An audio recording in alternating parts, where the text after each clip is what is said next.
वो चमकदार हीरा जिसे भगवान शिव ने दिया था श्राप, the blue hope diamond. Diamond चमकदार होते हैं, खूबसूरत और प्यारे दिखने वाले। एक बार देखो तो नजर टिक जाती है। लोग अपने हाथों में डायमंड की अंगूठियां पहनते हैं जिससे कि भाग्यशाली हुआ जा सके। लेकिन क्या ऐसा हो सकता है कि डायमंड के कारण लोगों की जान जाए? क्या लोगों को भाग्यशाली बनाने वाला डायमंड श्रापित हो सकता है? नमस्कार दोस्तों, आपका स्वागत है अनसुनी कहानियां के एक नए वीडियो में। आज हम बात करेंगे होप डायमंड के बारे में, जिसे हिंदू देवताओं से श्राप मिला था, क्योंकि वो कहानियां जो अनसुनी रह जाती हैं उन्हें सुनाता है अनसुनी कहानियां। वीडियो में आगे बढ़ने से एक निवेदन है कि आप हमारे इस चैनल को सब्सक्राइब कर लीजिए ताकि हमारे आने वाली सभी वीडियो के अपडेट्स आपको मिलते रहें।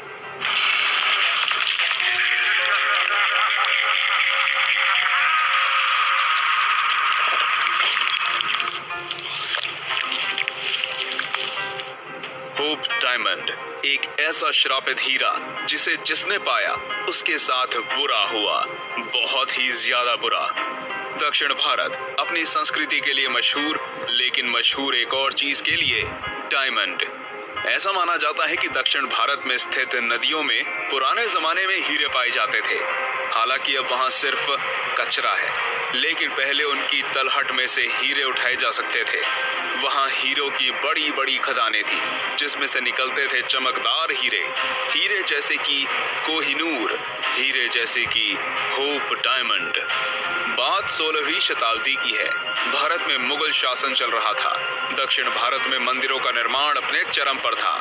कई मंदिर बने, खूबसूरत, लंबे और अजीब सी संरचना के। मंदिर की मुख्य खूबसूरती होती है मूर्ति। मूर्ति खूबसूरत तो मंदिर सफल। दक्षिण भारत में मूर्तियों को खूबसूरत बनाने के लिए डायमंड लगाए जाने लगे। वहां डायमंड इतना था जितना आजकल पॉलिटिक्स में झूठ होता है। मूर्तियों में लगाए हुए उन्हीं डायमंड में एक डायमंड था होप डायमंड, नीले सुनहरे रंग का एक चमकता हुआ हीरा। वो हीरा जिसे अभी श्रापित होना था और फ्रांस के साम्राज्य में तहलका मचाना था। मूर्ति का हीरा फ्रांस कैसे पहुंचा? ना ही किसी तोहफे के जरिए, ना ही खरीद कर, उसे चुरा लिया गया। वे हीरा दक्षिण भारत में मौजूद एक मंदिर की मूर्ति में लगाया गया था। उसे चुरा लिया गया। पंडित ने चुराकर बेच दिया एक फ्रांसीसी व्यापारी को। हीरा लगाया गया था शिव जी की मूर्ति में, तीसरी आंख की जगह पर। कहा जाता है कि फिर वह हीरा श्रापित हो गया। पंडित मर गया। एक बुरी और दर्दनाक मौत। डायमंड को फ्रांस पहुंचा दिया गया। व्यापारी बहुत खुश था, लेकिन शायद वो ये नहीं जानता था कि वो एक ऐसी मुसीबत के गले पड़ गया है जो सदियों तक चलेगी। व्यापारी ने हीरा फ्रांस के तत्कालीन महाराजा लुइस 14 को बेच दिया। 14 को वह डायमंड बहुत ज्यादा पसंद आया। वे उसे पाकर बहुत खुश हुआ। लेकिन हीरा बेचने के बाद व्यापारी की खुशियों के साथ साथ जिंदगी भी खत्म हो गई।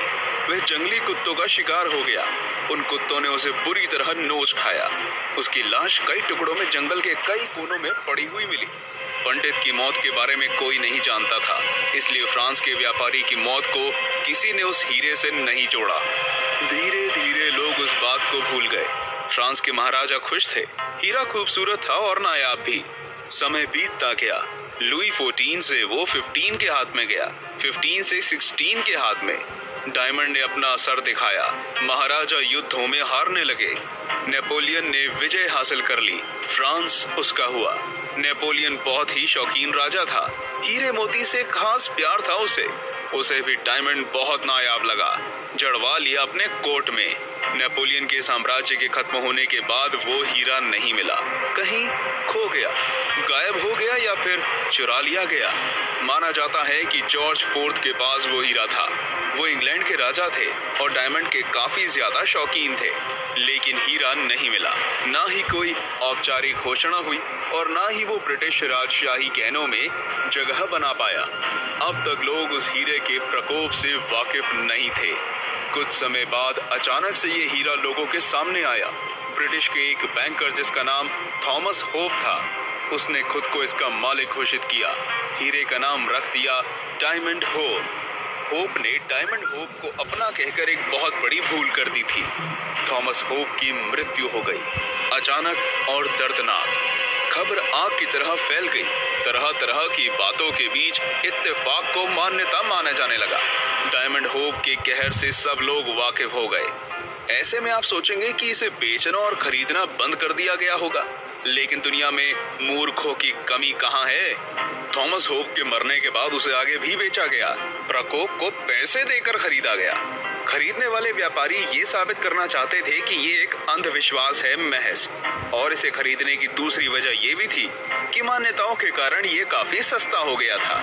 थॉमस होप के बाद इसे खरीदने वाले व्यापारी के बच्चे की उसी दिन मौत हो गई। कुछ दिन बाद वो भी मारा गया। हीरा हाथों हाथ अनगिनत व्यापारियों के हाथों बिकता गया। हर किसी के साथ कुछ न कुछ होता रहा। किसी के परिवार के सदस्य की मृत्यु हो जाती, किसी की पत्नी मर जाती, कोई आत्महत्या कर लेता या कोई नशे में पाया जाता। इस हीरे से जुड़ी कई मान्यताएं और हैं। ये भी कहा गया है कि ये पब्लिसिटी के लिए किया जा रहा है। 19वीं शताब्दी के अंत तक ये हीरा न्यूयॉर्क पहुंच गया। श्रापित था, प्रकोप होना तय था। उस प्रकोप से बचने के लिए इसे सरकार के हवाले कर दिया गया। अमेरिकी सरकार ने म्यूजियम में ये हीरा रखवा दिया। म्यूजियम का नाम है स्मिथसोनियन और ये म्यूजियम न्यूयॉर्क में स्थित है। आप ये हीरा जाकर वहां देख सकते हैं। बस हीरे को घर पर लाने की कोशिश कतई मत कीजिएगा। तो आप ये वीडियो अपने दोस्तों के साथ जरूर शेयर करें। अगर आपको मौका मिले तो क्या आप ये हीरा मुफ्त में भी लेंगे? क्या अब हीरा प्रकोप नहीं दिखाएगा? हमें कमेंट करके अपनी राय जरूर बताएं। वीडियो पसंद आया हो तो अनसुनी कहानियां का ये चैनल सब्सक्राइब करें, वीडियो को लाइक करें और ऐसी अनसुनी कहानियां सुनने के लिए हमसे जुड़े रहें।